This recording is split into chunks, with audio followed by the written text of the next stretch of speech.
Rafa Benitez has won his battle with Marcel Brands for more control at Everton, but I can't see him winning the war and turning the club around.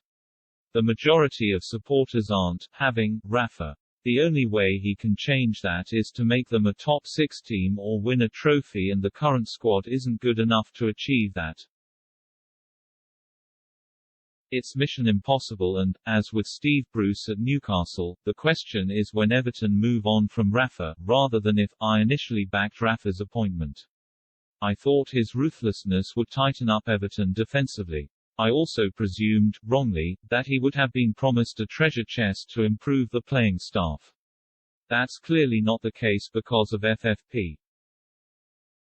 Living away from Merseyside, I also underestimated the strength of feeling against him from fans who haven't forgotten his small club jibe.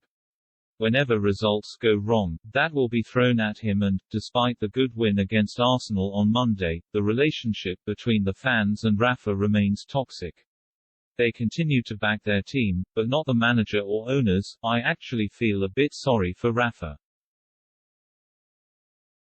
He has to overachieve to be accepted, and that won't happen with the current set of players, even when injured stars such as Dominic Calvert-Lewin return. Rafa was briefly my manager at Liverpool, and despite my departure from Anfield, I don't mind a manager who is clear-minded and can ruffle feathers. The fallout with Lucas Digne isn't in itself Rafa's biggest concern at the moment, but there is something in his makeup that causes friction with certain players. There were issues with Xabi Alonso and Fernando Torres at Liverpool, and Ronaldo and Sergio Ramos at Real Madrid. I know the rest of the Liverpool lads couldn't believe it when he sold Alonso.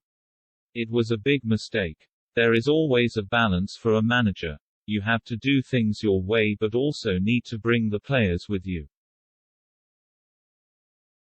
Rafa can point to his medals and tell us he found that balance, but you don't want to lose too many at Goodison. Considering the lack of strength in depth within the squad, the reality is that Everton as a club need to make changes in several departments, but the most important one is on the playing side. They look unbalanced and short of quality, particularly when compared to the improvements being made at other, similar-sized clubs. Owner Fahad Moshiri has given Benitez a clear vote of confidence to do things his way in the short term, but he won't be able to turn water into wine.